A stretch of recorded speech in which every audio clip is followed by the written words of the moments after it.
Maybe 50s is the new 20s? Is that what you say? Yeah, for sure. I mean, That's what it says. A heart attack, this person had a stroke, this person had this cancer diagnosis. And that's why it is not negotiable at this age range to not have those screenings. If we catch them early, we can fix them, knock it out, move on, get you to be 150 years old. That's the goal. Anything you take away from this whole talk is that you got to come in on a regular basis and get your screenings. 50 shouldn't just be about settling. It's, it's not like, oh, well, I'm done, I'm over the hill. It's, like I'm on my way out. It should be about like actually a restart, a rejuvenation.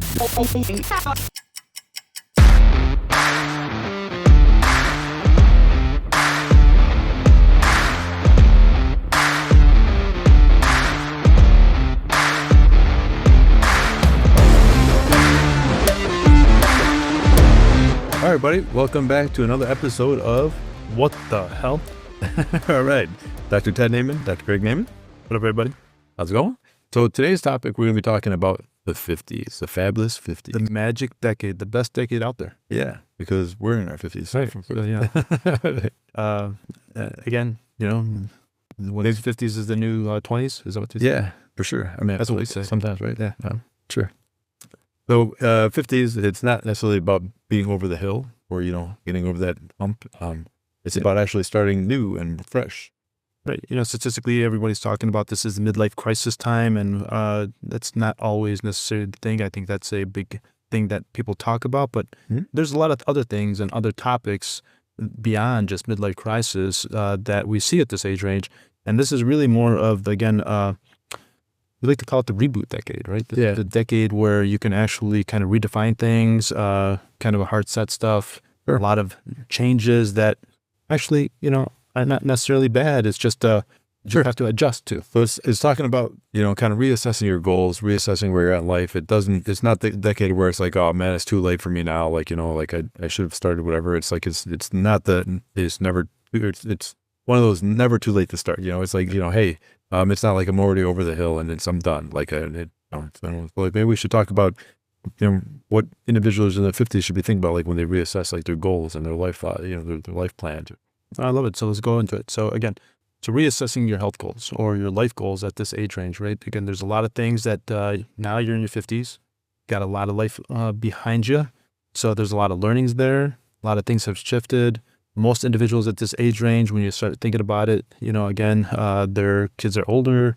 They've learned a ton. They've gone through a lot, a lot of good things, bad things at this age range. But so now it's a good time for them to kind of reassess all that. It's a good time for them to kind of do a hard pause. And again, sometimes go slow to go fast, as we say. And when you're looking at this age range is, okay, what can I do? How can I,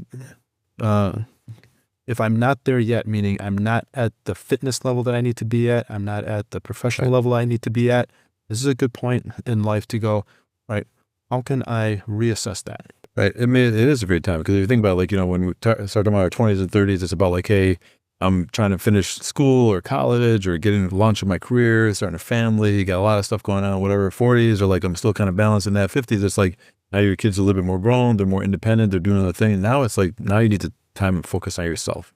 For years and decades, it's about doing other things in life, trying to like establish whatever. But now it's like, hey, how do I start putting the energy on me? And again, it's never too late. It's like now I've got to step in and really start putting in the time and energy to make sure it's about me. So we get individuals who are in that phase where they're like, okay, I'm not where I want to be at. This is a good time to think about, okay, how do I put more effort into this is what I'm going to do. Come up with a plan, start writing things down, talk to your health professional. And maybe that's a good thing that we can talk about next, bro. Let's maybe move into, if you're going to talk to your health professional, what are the things that, as I just finished this last part that we just talked about of reassessing our health goals, now we're going to go and talk to our health professional because it's more meaningful, because there's certain things that you got to do at this age range. You got to. Yeah. So the 50s, I mean, as like for us, a lot of times it's really a lot about like screening, detection, early detection, looking for the things that as we start to get into that, even though I don't want to say it's middle life or, in the midlife, but once we start getting into the age range, it's like now we really need to start getting more aggressive to start screening for the things that if we catch them early, we can fix them, knock it out, move on, get you to be 150 years old. That's the goal. This is the age where, again, people are starting to, their friends are starting to have bad things, or, again, they're hearing about, again, friends, family, coworkers that are man, this person got, again, a heart attack. This person had a stroke. This person had this cancer diagnosis. And that's why it is not negotiable at this age range to not have those screenings. This is when you really want to make sure you're coming in at a steady state and a pace, because we also know this is the age range where now those things are happening. Right. So you want to screen, meaning catch it early, screen for their blood pressure on a regular basis, coming on a regular basis, getting their cholesterol and their sugars and all of their labs.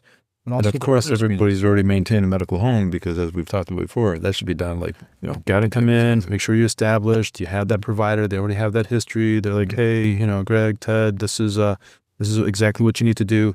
And you can't miss those screenings, guys. Anything you take away from this whole talk is that you got to come in on a regular basis and get your screenings. Like I said, this is not one of those things where you're like, I'll keep pushing it off. This is the time where you got to actually dive into it. Maybe we can jump right into maybe like some of the other issues as far as mental health and things like that for individuals who start to get that 5th decade of life. Yeah, like again, this is where you're going into now from that phase of, boy, I've had all of these other stressors and all these things, and we know that hormone changes, like we talked about before, that hormone changes and all of those things that impact your ability to sleep and how your body composition is, all that will cause either a strain, or it'll be at this age, and one of the reasons why we actually screen for, again, cognitive and mental health even more at this age. But now it's an important time for us to start getting into those healthy mental habits and making sure that they're starting to get into those things to keep their brain healthy. Learn new stuff.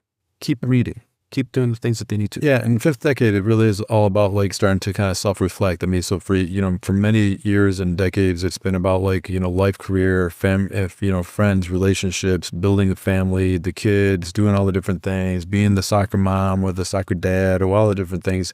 But now it's like time to like, you've got to start lacrosse dad, right? Lacrosse dad, again, so these are the times where you start actually self-reflecting, but it's probably also a time where maybe you might have lost a parent or two. Or you've got, the people that you grew up knowing and loving, who are your elders, are now maybe not around anymore. Or again, family and friends that have grown distance because you have been putting more time into work and other things. This is a good time for the reset, getting back in touch, start developing some of those relationships. And this is probably a good time also to just in-house, if, again, you're married or if you're not, again, what are you doing to keep those relationships, again, date nights and having, again, shared responsibilities and all those things to make sure, again, you're going into the later decades and you have a social pool of friends, and you've developed those networks and they're strong at this point. So take a little bit of time, start developing those now, so that way you're not going to get into trouble in later life, as we know. That goes into another topic that we talk about, like when we started getting in our 5th decade of like the discipline, routines, and some things. Like again, like hey, don't forget to get that date night with the spouse or the significant other. Hey, the discipline of like making sure I'm getting into a routine of exercise, of sleeping habits, of the eating habits.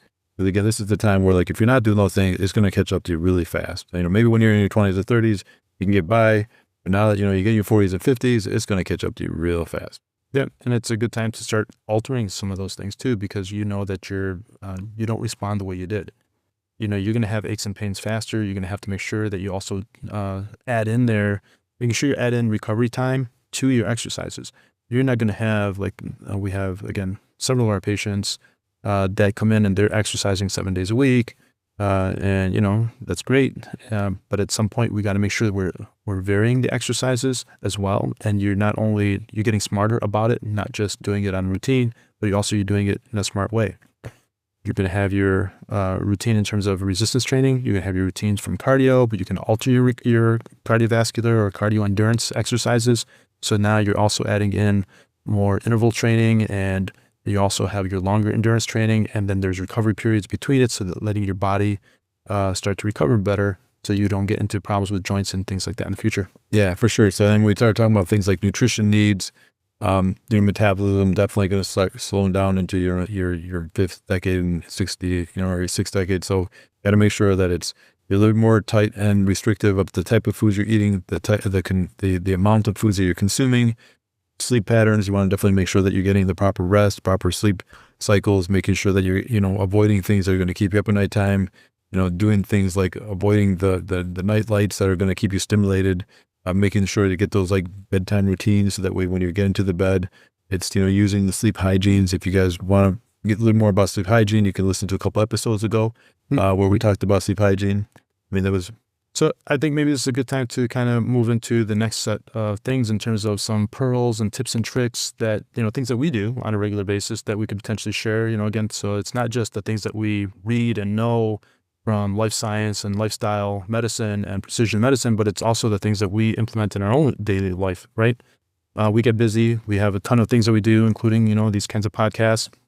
And we know that, hey, no matter what, you got to squeeze in the exercise. So even little tips and tricks, like if you miss a day, I always go back and I always tell everybody that, again, you want to make sure you're setting good habits. To set a good habit, I always tell everyone to follow the rule of twos. Rule of twos is that you never do any bad habits 2 days in a row, and you never miss good habits 2 days in a row. So if you want to really get into a good habit or try to get away from a bad habit, never do a bad habit 2 days in a row. And if you're going to try to get a good habit set, don't miss it 2 days in a row. Yep, today I missed a workout, but I can't miss it tomorrow. And if you do miss it, throw in some Vilpa. We always talk about the people move to these snacks, right? They fill their day and sometimes they'll snack. If you're going to snack on exercise. Mm-hmm. So get up, do what they call a Vilpa, or vigorous intermittent lifestyle physical activity. For 1 minute. And if you get up and you do some activity, get your heart rate up there, and you do that about 4 to 5 times a day, exercise snacks, you want to get into those kind of little habits and throw them in there. They're meaningful because they will add up over time. Yeah. So when we look at our 50s, 50s shouldn't just be about settling. It's, it's not like, oh, well, I'm done, I'm over the hill. It's, like I'm on my way out. It should be about like actually a restart, a rejuvenation. You're now on the process of like, hey, you've done your part. The kids are older. They're self-sufficient now. It's time to spend some time on focusing on yourself. And that's where the 50s are all about. Take all that learning that you've had over these last decades and then slow down, create a new plan, re-energize yourself, come up with, this is what I'm going to do going forward. And if you need to reset, Epic Health is always here. Yeah. Come on in. We'll help you to do that. Get good baselines. Make sure we're doing the screenings for you. Get your medical home. Again, and if you and your family don't have a place yet, which you should know by now, you need to get in and get that established care. Come on in. We're more than happy to take care of you. All right. It's been real. Everybody here at What the Health. Dr. Craig and Dr. Ted Naiman. You guys, Deuces. Deuces.